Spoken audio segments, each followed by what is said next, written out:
Yes, welcome back to the channel, fellas. Welcome back to the channel, fellas. It's me. You join me back again in the garage on Need for Speed Payback for some more in the way of PC-based modifications. Yes, my S2000 looks dope, yo. Let's not lie. Look at the wheels. Look at the wheels. Look at the stands, look at the wheels, look at the stands, look at the wheels. But let's not kid ourselves, let's not play around. You did not come here to hear me go on about my Honda. Now, the modification that I'm going to show you today is actually part of a three-part package. You've got the part adjuster, you've got the stance mod, which I showed you in the previous video, and you've also got a special cars mod. But for this video, I'm going to solely focus on the part adjuster for the purpose of doing an analysis of what's under the hood of two cars on the roster and seeing how close their rendered 3D modeled engine designs compare to the real life photographic equivalents, specifically the Subaru BRZ as well as the Nissan 180SX. Now, before going any further, it's very important that I say a huge thanks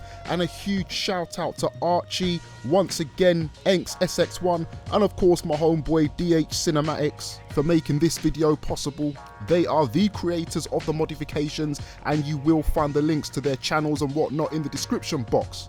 Right, now in order to get this mod up and running, what you need to do is follow 4 very simple steps that you will find included in a readme text document as part of the actual packaging for the mod files. You start off by launching the game and going straight into the garage like I've done now.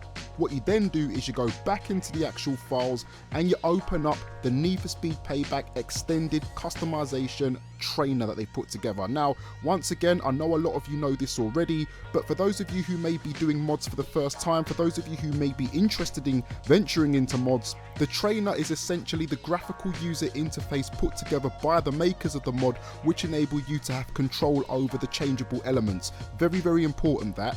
Now, as you can see, looking at the trainer itself, we can see various parts we can change, such as the hood, both doors, the trunk, and the windows. For the purpose of this video, what I'm most concerned about is the actual hood, because obviously to take a look at the engine, we need to pop it.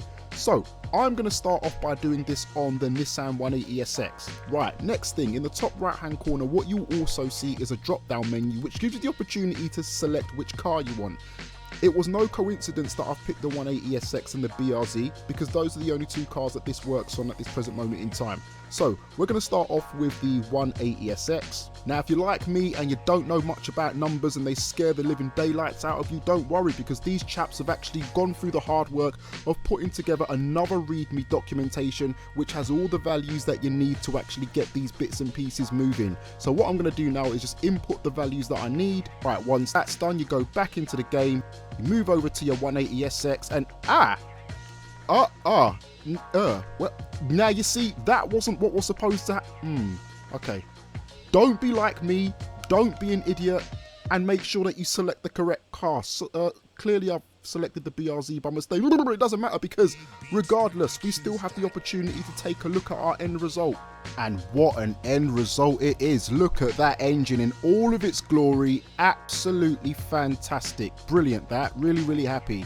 Now, before taking the car outside to take a proper look at the engine and do a proper comparison between its real life counterpart, what I want to do is just finish playing around with this trainer and just showing off what they've also been able to do in relation to the doors as well as the actual trunk. So obviously for that reason, we're going to switch back to our Honda S2000. We're then going to head back over to our trainer and input the other values.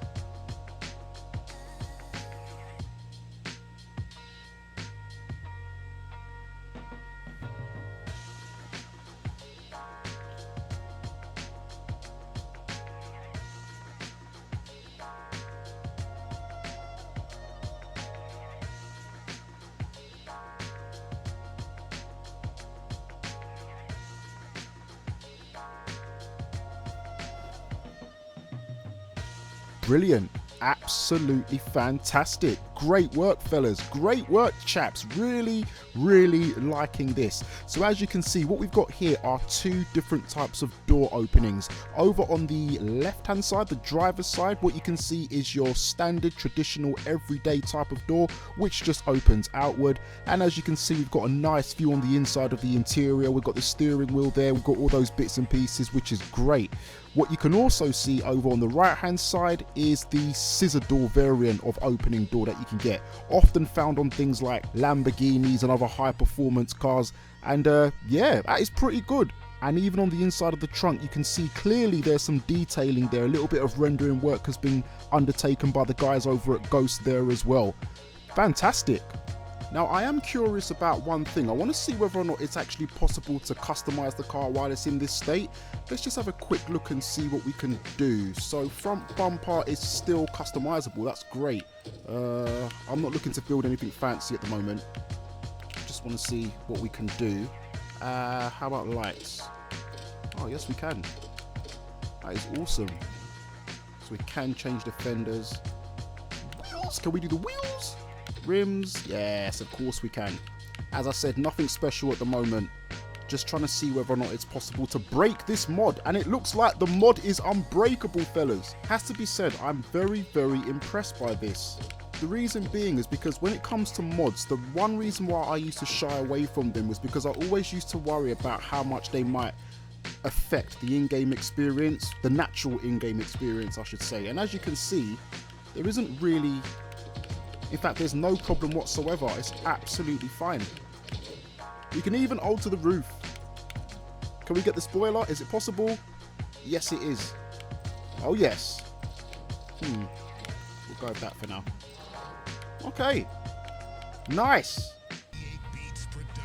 Right, now for the moment that I actually decided to put this video together, let's take a really good look at the engine inside our Subaru BRZ and compare it to its real life counterpart. Now for this, I'm obviously going to go into the photo mode, and as you can see, quite conveniently, everything becomes a lot more brighter, which is great. Now, if I'm not mistaken, the BRZ actually uses a 2-litre boxer engine, and here it is in all of its glory. Now, if I just hide the UI like so, and then tilt the camera up like that. No, that's crap. Oh, I'm not good at this. Here we go. Here we go. Right, there it is, the boxer engine, and we've got the Toyota branding embezzled across the front of it, which is great, as well as the Subaru name as well. Now, if I zoom out a little bit, we can obviously see the battery compartment in the top left-hand corner of the screen, and a few various other bits and pieces as well. Pipes here and there, and all those bits. I'm not an engine master, unfortunately, so I don't know what all those components are.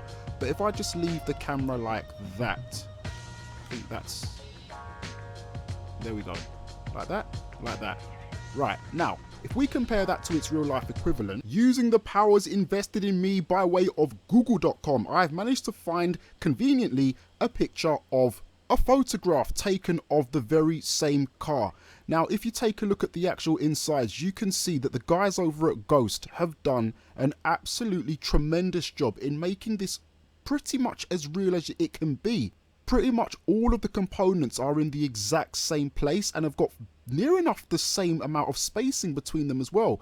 So again, with the photographic version, you can see the battery compartment in the top left hand corner, and even the actual way the actual titling of the writing has been embezzled across the block itself is pretty much the same.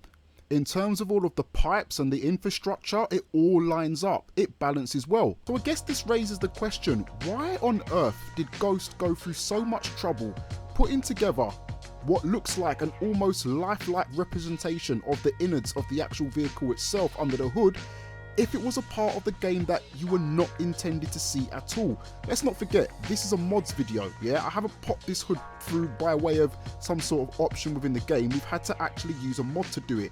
Now, I know I'm not the first to do it. I know that a lot of you have actually seen what's under the hood by way of doing various glitches and whatnot, but again, you did that by doing glitches. It wasn't a feature of the game.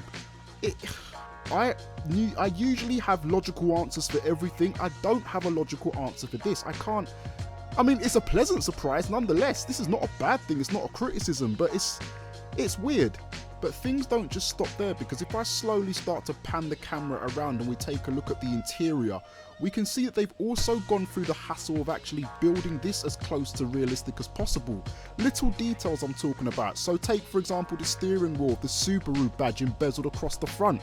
On the right hand side, it looks like you've got what can only be described as a visual display head-up console, if I'm not mistaken.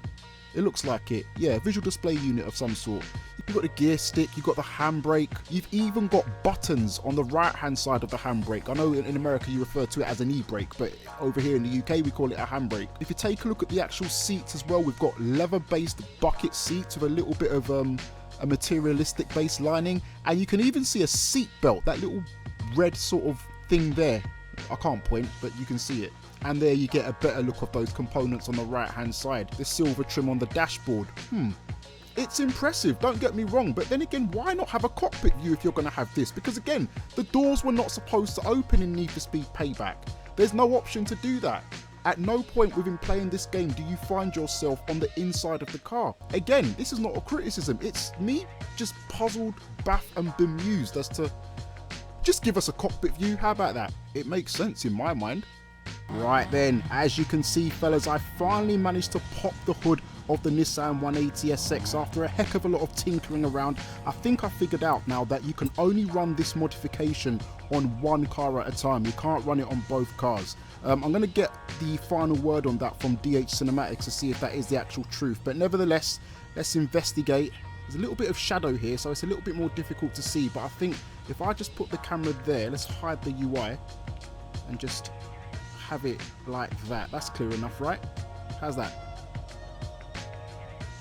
There we go. Out a bit? Right, perfect.